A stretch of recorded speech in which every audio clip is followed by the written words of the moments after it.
The crowd was buzzing, and phones were out waiting for Kevin Hart's next joke when he walked on stage at the 2025 BET Awards.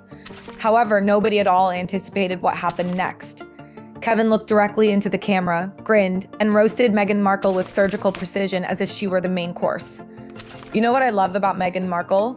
He started by saying that she was like a Pinterest board that came to life, and then he hired a PR team to sift it. People's mouths were covered in a matter of seconds as the audience erupted in laughter. Meghan Markle was a global sensation, but this was no ordinary celebrity roast. This was public humiliation Meghan had never experienced before, and it wasn't taking place behind the scenes of royal gossip columns. Rather, it was taking place live on television during a significant celebration of Black excellence in front of millions of viewers. It's difficult to stop me now that it's live. When Queen Elizabeth passed away in September, Prince Harry hurried back to pay his last respects, and Meghan Markle hurried back to receive none.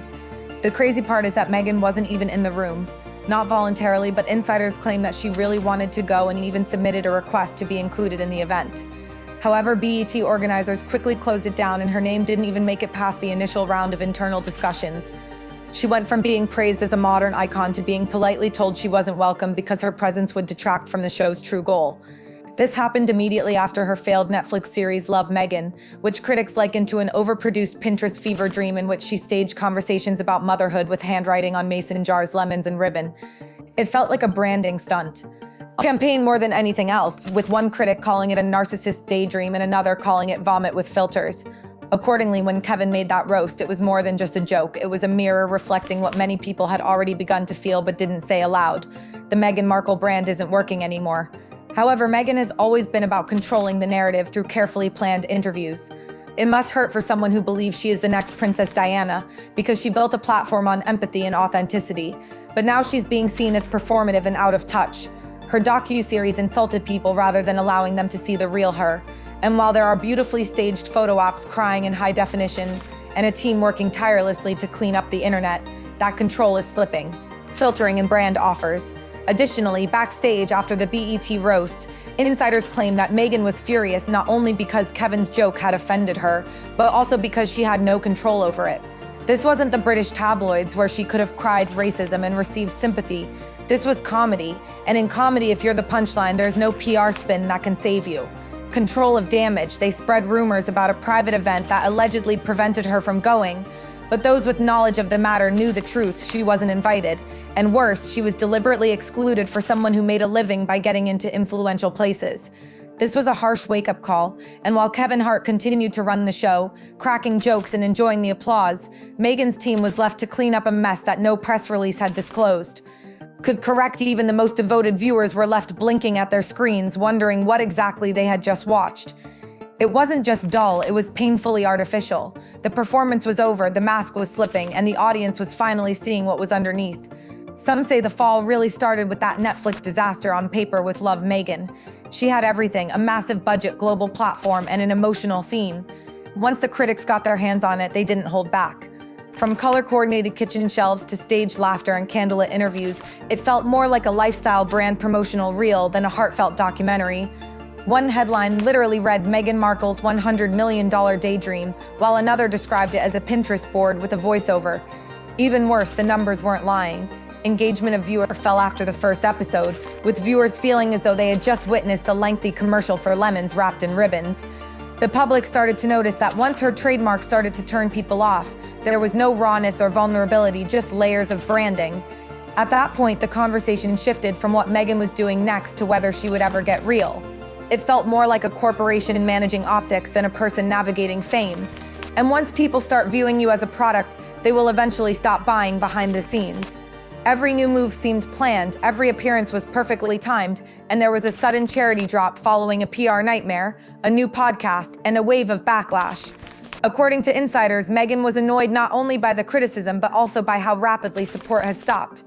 When the Whisper Network stopped whispering and executives publicly called her a liability who brought more noise than value, the comedian Katherine Ryan jumped in. She didn't name names, but her timing was perfect, and she sent a cryptic tweet. Hollywood, which had once been eager to embrace her, was now quietly withdrawing invitations that had once flooded in, and suddenly missing industry events she used to headline. Shortly after the BET Awards concluded, real stars don't need scripted sympathy or curated tears. The internet knew exactly who she was talking about. It wasn't subtle. Since then, Meghan's silence has been more noticeable than ever. Even her most basic posts have been the subject of criticism. For example, a picture of her daughter raised questions about why there are so many posts about one child and so few about the other, a comment about mental health, in addition to the strange conflict that now exists between how she wants to be viewed and how the public perceives her. Transparency caused eye rolls in the comments. The authenticity that formerly made her stand out was disappeared, replaced by something sterile and too polished to trust. Meghan obviously thinks she's a woman of grace, strength, and purpose, a future icon. But when Kevin Hart made her the night's comedy, and the audience laughed without hesitation, it proved the fact that Meghan hasn't worked out how to pivot. Rebranding only works if the fundamental product changes, and at the moment it's the same performance in a different outfit, makes it much worse. Something no PR team can spin. People simply don't buy the act anymore. An additional podcast, an additional streaming agreement. Her remarks about being misunderstood during another press tour sound like a replay, and in Hollywood, nothing kills more quickly than repetition. The show may still air, but the audience has begun to leave their seats when BET turned Meghan away. It wasn't just a no, it was a loud message that reverberated far beyond the event itself. For an award show that honors genuine impact and authenticity, allowing Meghan entry would have sent the opposite message. She wasn't turned away because she's controversial, rather it was because she no longer represents what the room is about. This is what hurts the most because Meghan spent years trying to establish herself as a voice for the people, but over time, the image took precedence over the impact, and now people are realizing that rejection sent shockwaves through her team. They weren't prepared for it, and they continued to believe in the old script, which triggered a few emotional buttons. The sympathy would flood in if she scheduled a few well-lit interviews, but this time, nothing worked. Not even a quiet, targeted charity visit or an unexpected podcast release could change the headlines. Appeared to be damage control in order to appear elegant. Every comment reads like a press release, and every effort at sincerity only serves to widen the hole when you're caught in that cycle. Even more concerning is how quickly her inner circle is dwindling. Those who formerly openly supported her are now quiet, and advisors are rescuing Netflix executives who are apparently reevaluating their plans for the future. Her podcast never charted, not even in the fashion industry, and her Spotify arrangement fell through. According to insiders, Meghan is trying to maintain the spotlight even as it eludes her, offering fresh ideas left and right. Her every dress has drawn notice from others, and no number of encouraging captions or pastel filters can restore it. She talks about starting a hotel, a boutique wine line, and some sort of luxury wellness company, but it all seems unfounded. It's as if she's shooting darts into the dark, hoping that something will stick. But in the midst of it all, there's a question that keeps coming up. What is she really trying to say? At this point, the message is so contradictory that nobody knows Meghan Markle's identity anymore. Instead, it's her identity crisis unfolding in real time. She transforms from the fearless American outsider who defied royal regulations to the teary-eyed, photo-op-loving Hollywood producer, podcast host, and lifestyle expert.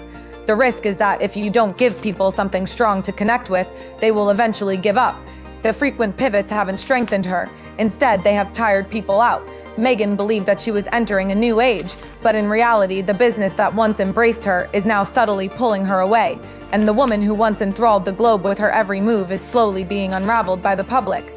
Away not with drama or scandal, but with silence, and that silence speaks for itself. She wanted to be famous and change the game, but in chasing the spotlight, she forgot what makes a person truly memorable. Being real, not staged, not promoted, just real. Now that the cameras are fading and the applause has faded, Meghan is left with a harsh reality that has nothing to do with the royal family, race, or the media. Significance, and she believed she had mastered the game's rules, but they have since changed. People now want people, not brands, and unless Meghan can return to that reality,